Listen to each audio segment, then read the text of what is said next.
Well, in 1920, when our organization was founded, it was to take care of the sick and needy in the city of St. Augustine and in the county of St. John's. And one of the things that excites me about this organization is that even with all of the changes in healthcare, that central core mission of being able to take care of people and being patient-focused in what we do, and also having a charitable mission in that. I'm just pleased to say that our organization has actually never discharged anyone for purely financial reasons. And that's a very good thing, and I think one of the reasons why the staff is so excited about their work.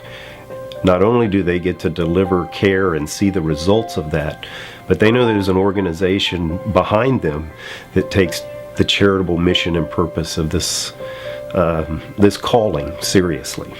We give about $2 million a year in total charitable and uncompensated care and services. And every year we try to grow that to an even larger amount. When I give a tour of the facility, what I tell them is I don't care how beautiful a building is. If the staff and the people that work with their loved ones every day do not care, well, the building makes no difference. They're in their last years of life, and every day is a day that should count for those people. Every time I walk through the facility and I see these people, every one of these people have contributed something to this world, and they've got a history. You can go out and raise money for young people, but you go and try raising money for old people who can't take care of themselves. People just aren't that interested. They don't mean to be that way. It's just that the young people represents something that's exciting and their future's ahead of them, where these people, their future is behind them, if you will. It's our job here to make sure that every day counts. The fun part of my job is seeing people in every aspect. We can see people from when they need us to when they don't need us, and then we see them again in the community after the fact, who's saying, oh, look at how great I'm doing. In fact, you know, even last night when we did a lecture at the library, we had a family member who said, my dad, who's 94, just got discharged home a month and a half ago from you guys, and he's doing great. I love seeing stuff like that. It makes it really, really fun to get up and come to work every day with that. You know, I can't ask for more when it comes to my mom's care, but the most important thing is that my mom is considered a regular person, human being, and treated with a lot of respect and admiration, and she's comfortable here, so that's what's important to me. You gonna sing us a song? I need about the beer, Mom, I need about the beer. And the staff is always, no matter who it is always acknowledges me. So I'm totally content here, and she'll probably stay here forever.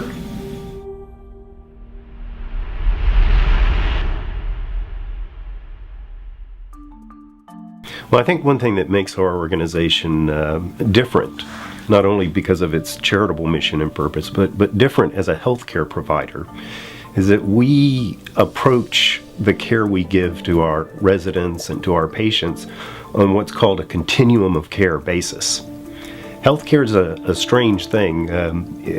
It's expensive, but it's less expensive if you can deliver it in the least institutional setting.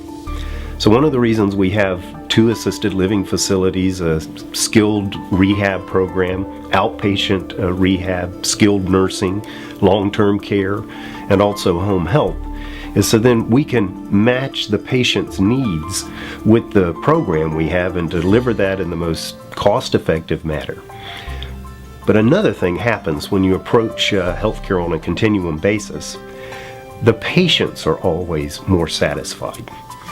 Everybody would want to get the care they can get and return back home or back to their own apartment with as much functionality and quality of life as possible.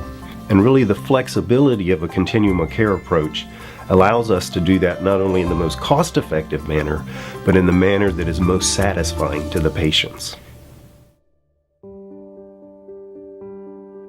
Patience is a virtue when you're working in this field. If you don't have patience, you shouldn't even be bothered with it.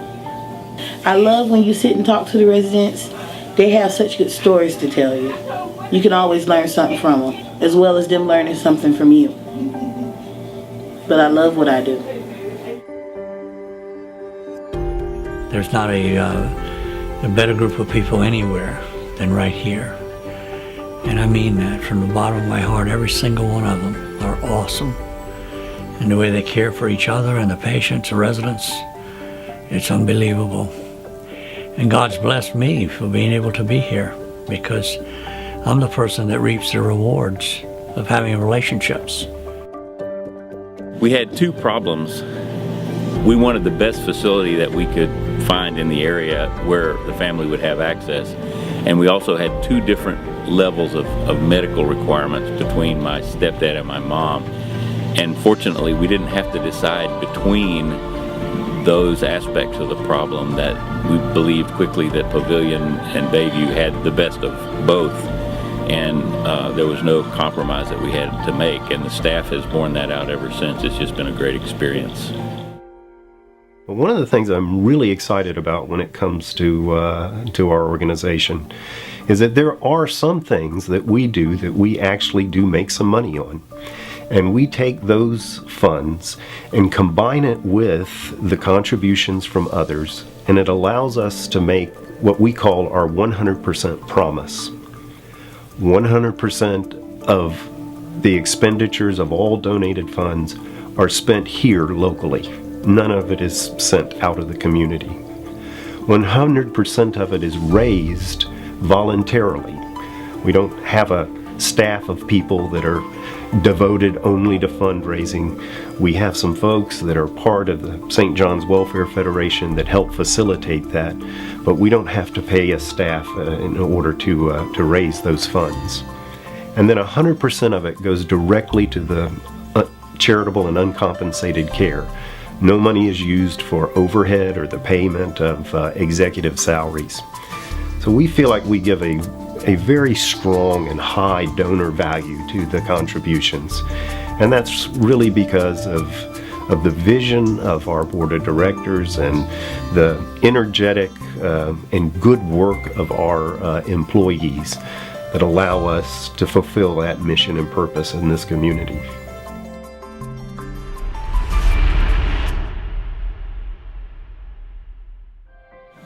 My name is Otis Mason. I'm a retired educator here in St. Johns County.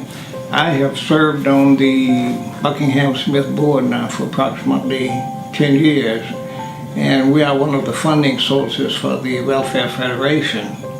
And of course, we're very familiar with the operation of the Bayview facility, and we think it is one of the most respected and one of the most contributing agencies that we have dealt with over the years. It's very rewarding for me to work with people that have had injuries or strokes, and they come in the building and they're often depressed and down in the dumps, and one of the jobs we have is to let them know that there's a light at the end of the tunnel. And sometimes we have to convince them that that light's not a train. That's Charlie, how are you? I'm ready to kick you back to the curb just as soon as we can, you know that. One of the things that keeps me here at Bayview is that from the administration on down, it's patient-centered. I've worked at facilities where the primary motivation was profit, and getting materials and supplies for the patients has been difficult at a lot of places. And here we have the flexibility to work with what the patient really needs and focus on their recovery. And in the long run, it works out much better for me as a clinician, and also the patients, and maximizing their health benefits. 100% the patient is first. It's everybody's focus is on the patient, making them better as quick as they can, and to make it a fun atmosphere, not just kind of running through the motion. Restaurant. Ooh, and what kind of restaurant would it be? Well, it'll be a combo. Oh, okay. Just all kinds of food. We'll have to get you cooking more. Yeah? It's just focused on them. This is the best place for the therapy for me. They did wonders for me before, so I'm hoping they'll be able to get me back on my feet again. I'm sure they will. I do have a caregiver that lives with me, and she can't give me the therapy that I need right now because I need to learn to walk all over again. So this is like my second home, and I know most of the personnel here, so they're wonderful to me. They make me feel like a queen when I'm here, so believe me, you'll always come back to a place where they make you feel good. Great job. That was fantastic. 3 times today. I know. She's on the road to recovery. Yep. It hurts, but it works. One more time each side. That's what counts. I can't believe how wonderful they all are. And not only that, the food's good. So you can't beat that. I really love my work. In fact, it seems a little strange to even call it work. I get to be a part of a team of people that are very dedicated to caring for folks, for working as an interdisciplinary team to make sure that the quality of care is top-notch. I get to work with community leaders and board members that are committed to our mission and purpose, and it is just a privilege and a blessing to be a part of this.